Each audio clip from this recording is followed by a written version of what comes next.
Assalamualaikum dan selamat sejahtera. Saya Nora Idah binti Abdul Rahim dari program Sarjana Muna Pendidikan Awal Kanak-Kanak.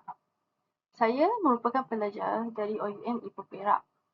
Tahun 2025 semester 7. Nombor ID saya 9601150856560001. Saya mengambil subjek HPEC 2903 iaitu pengurusan tingkah laku kanak-kanak. Hari ini saya akan membentangkan satu topik yang sangat penting dalam memahami tingkah laku dan perkembangan kanak-kanak, iaitu teori sistem ekologi oleh Yuri Bronfenbrenner. Pengenalan, siapakah sebenarnya Yuri Bronfenbrenner ini? Beliau merupakan seorang tokoh psikologi pembangunan terkenal. Beliau dilahirkan pada 29 April tahun 1917 di Rusia dan berhijrah ke Amerika ketika masih kecil. Beliau berkhidmat sebagai profesor di Cornell University dan merupakan tokoh sangat penting dalam bidang psikologi perkembangan. Pada tahun 1979, beliau memperkenalkan teori sistem ekologi yang digunakan secara meluas dalam pendidikan, konseling dan pembangunan kanak-kanak. Definisi teori sistem ekologi. Teori ini menjelaskan bahawa perkembangan seseorang kanak-kanak dipengaruhi oleh pelbagai lapisan persekitaran yang saling berkait. Kanak-kanak tidak membesar dalam ruang kosong, tetapi mereka berkembang melalui interaksi berterusan dengan individu dan sistem di sekeliling mereka. Dari yang paling hampir, seperti keluarga, sehinggalah kepada pengaruh yang lebih luas seperti budaya dan dasar negara. Bronfenbrenner telah membahagikan persekitaran ini kepada 5 lapisan sistem utama yang kita akan lihat satu persatu selepas ini. 5 lapisan sistem dalam teori ekologi ini adalah yang pertama mikrosistem, mesosistem, ekosistem, makrosistem dan kronosistem. Lapisan yang pertama adalah mikrosistem. Lapisan ini adalah yang paling dekat dengan kanak-kanak. Ia merangkumi keluarga, rakan sebaya, sekolah, guru dan penjaga. Semua individu yang berinteraksi secara langsung dengan kanak-kanak setiap hari. Sebagai contoh, jika seorang kanak-kanak hidup dalam keluarga yang harmoni dan penuh kasih sayang, mereka lebih cenderung untuk menunjukkan tingkah laku positif di sekolah. Sebaliknya, jika ibu bapa yang sering bergaduh, anak mungkin berasa cemas atau agresif. Lapisan yang kedua pula adalah mesosistem. Mesosistem ini merujuk kepada hubungan antara dua atau lebih mikrosistem. Misalnya, hubungan antara ibu bapa dengan guru atau antara keluarga dengan pusat jagaan. Contohnya, jika guru dan ibu bapa sentiasa berkomunikasi dan menyelaraskan pendekatan disiplin serta rutin, anak akan mendapat mesej yang konsisten. Tetapi, jika tiada kerjasama, anak mungkin akan berasa keliru dan menunjukkan tingkah laku yang tidak stabil. Lapisan yang ketiga adalah ekosistem. Lapisan ini tidak melibatkan kanak-kanak secara langsung, tetapi tetap memberi kesan kepada mereka. Sebagai contoh, yang paling mudah adalah di tempat kerja ibu bapa. Jika ibu bapa bekerja shift malam, selalu letih atau mengalami tekanan kerja, kemungkinan mereka tidak dapat meluangkan masa yang berkualiti bersama anak. Ini boleh menyebabkan anak berasa terabai dan mula menunjukkan tingkah laku seperti mengamuk, menarik diri atau sukar fokus di sekolah. Lapisan yang keempat pula adalah makrosistem yang merujuk kepada nilai budaya, kepercayaan, ideologi masyarakat dan dasar kerajaan. Contohnya dalam masyarakat yang memandang rendah terhadap pendidikan awal kanak-kanak, ibu bapa mungkin tidak menghantar anak mereka ke tadika. Akibatnya, anak kurang pendidikan awal dan sukar menyesuaikan diri mereka apabila masuk ke sekolah rendah. Contoh lain pula, stereotip jantina. Jika masyarakat menganggap anak perempuan perlu sopan dan tidak perlu aktif, ini menjejaskan ekspresi diri dan keyakinan mereka. Lapisan terakhir adalah lapisan kronosistem. Lapisan ini merujuk kepada perubahan yang berlaku sepanjang masa. Ia boleh berupa perubahan dalam kehidupan peribadi, seperti penceraian ibu bapa, kehilangan orang tersayang atau perubahan besar dalam masyarakat seperti COVID-19. Contohnya, jika seorang kanak-kanak kehilangan datuk yang disayangi atau rapat dengannya, mereka mungkin akan menjadi lebih pendiam, sering menangis dan enggan ke sekolah. Ini adalah contoh bagaimana faktor masa depan dan perubahan hidup memberi keputusan kepada emosi dan tingkah laku mereka. Aplikasi teori dalam pengajaran dan pembelajaran. Teori ini bukan sekadar teori. Ia sangat praktikal untuk digunakan oleh guru dalam bilik belajar. Berikut adalah beberapa cara yang guru boleh aplikasikan teori ini. Yang pertama adalah pemerhatian kontekstual. Guru perlu menilai tingkah laku kanak-kanak dengan memahami latar belakang dan persekitaran mereka. Guru menggunakan pendekatan ini tidak terus menghukum atau menegur, tetapi terlebih dahulu berusaha memahami mengapa tingkah laku itu terjadi dengan merujuk kepada lapisan-lapisan dalam teori sistem ekologi. Pendekatan ini adalah sangat penting bagi membantu guru supaya tidak membuat kesimpulan terlalu awal atau menghukum tanpa memahami konteks. Ia juga dapat meningkatkan empati dan keadilan dalam mendidik serta menyokong perancangan intervensi yang lebih sesuai, efektif dan tidak memburukkan keadaan.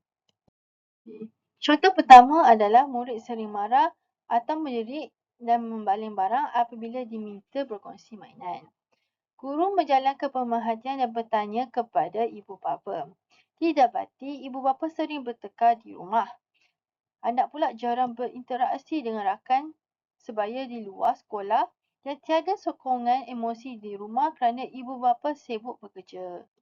Respon guru adalah tidak menghukum secara terus, tetapi merancang pendekatan sokongan seperti aktiviti berkumpulan kecil untuk mengajar kemahiran sosial, memberi pujian apabila anak menunjukkan kawalan emosi dan berbincang dengan ibu bapa mengenai rutin sokongan di rumah. Contoh yang kedua pula adalah murid mudah menangis atau menarik diri. Iaitu seorang kanak-kanak tiba-tiba menjadi pendiam enggan menyertai aktiviti kelas. Jadi guru memerhatikan perubahan ini dan menyemak latar belakang. Didapati datuk yang paling rapat dengannya baru meninggal dunia. Tiada perbincangan tentang emosi di rumah dan ibu bapa pula tidak memberitahu guru terlebih awal kerana menyangka anak sudah lupa. Maka respon guru adalah dengan menawarkan ruang bercerita atau melukis emosi, menunjukkan kesabaran dan memberi sokongan dalam suasana kelas serta menasihati ibu bapa agar lebih terbuka berbincang dengan anak dan guru. Yang kedua pula adalah penglibatan ibu bapa. Guru perlu melibatkan ibu bapa secara aktif untuk berkongsi maklumat, menyelaraskan nilai, peraturan dan rutin serta merancang strategi pendidikan atau intervensi secara konsisten. Mengapa penglibatan ibu bapa ini sangat penting untuk mengurus tingkah laku? Mesej dan rutin yang selaras antara rumah dan sekolah dapat membantu anak memahami apa yang dijangka dan mengurangkan kekeliruan. Ibu bapa boleh memberi maklumat penting tentang latar belakang, personaliti dan rutin anak. Guru pula boleh melanjutkan intervensi tingkah laku ke rumah, memastikan pembentukan tingkah laku berlaku secara menyeluruh. Sebagai contoh, jika anak suka memukul rakan, guru boleh ajak anak berkongsi di sekolah dan ibu bapa pula bantu praktikkan di rumah dengan sistem ganjaran. Kerjasama ini dapat membantu pembentukan tingkah laku yang lebih konsisten di rumah dan di sekolah.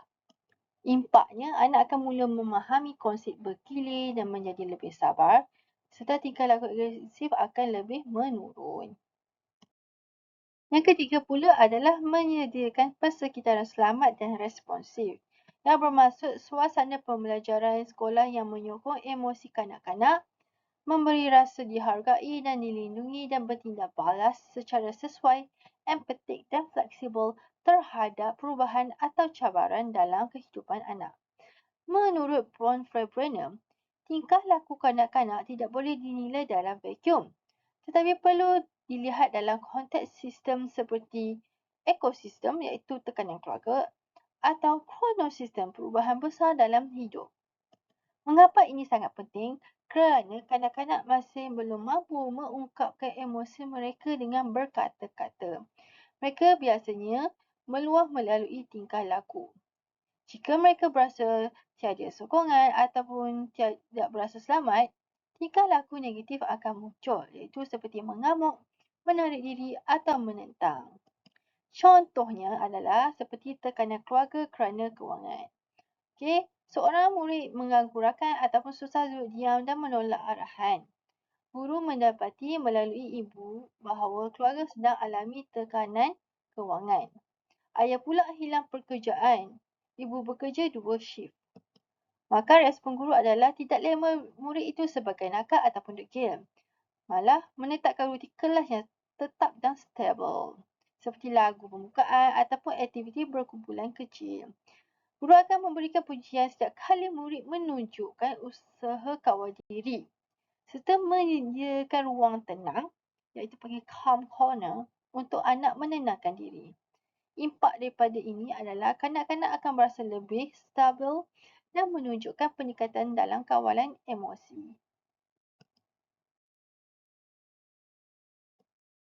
Yang keempat adalah sokongan sosial dan budaya. Sebagai guru, kita harus peka dan menghormati budaya keluarga murid.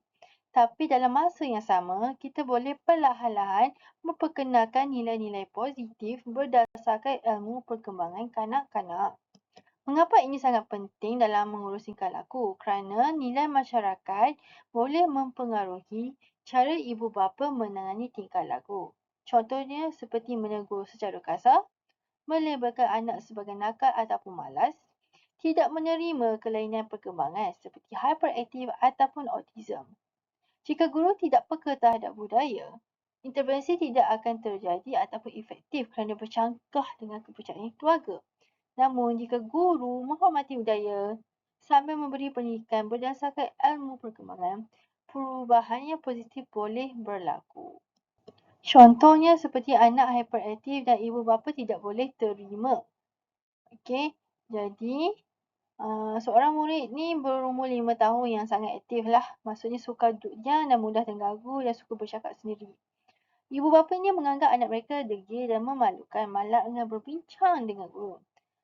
Jadi tindakan guru adalah tidak menyalahkan keluarga, sebaliknya mengatur perbincangan dengan pendekatan empati. Okay, guru akan berkongsi maklumat psikologi dalam bahasa mudah seperti ada sesetengah kanak-kanak memang lebih aktif. Otaknya sentiasa bergerak. Bukan salah ibu bapa dan bukan salah anak. Jadi cadangan aktiviti adalah seperti melakukan senaman pagi, waktu rehat, aktif dan jadual bergambar di rumah dan di sekolah. Impaknya, ibu bapa akan mula menerima keadaan anak dan berhenti menggunakan hukuman fizikal. Anak pula akan mula menunjukkan peningkatan kawalan diri melalui sokongan bersama. Secara keseluruhannya, teori Yuri Faberger mengajar kita bahawa tingkah laku kanak-kanak tidak berlaku dalam ruang kosong yang dipengaruhi oleh 5 sistem persekitaran yang saling berkait, iaitu mikrosistem, mesosistem, ekosistem, makrosistem dan kronosistem. Sebagai pendidik, kita perlu melihat tingkah laku sebagai cerminan sistem, bukan hanya kesalahan individu. Dengan memahami persekitaran kanak-kanak secara menyeluruh, terdapat memberi sokongan yang lebih adil, empati dan berkesan. Bukan hanya menghukum tetapi membimbing. Akhir kata, teori ini membantu kita menjadi pendidik yang lebih peka, lebih manusiawi dan lebih memahami dunia dalam kanak-kanak. Sekian sahaja pembentaran saya. Terima kasih atas pemerhatian anda.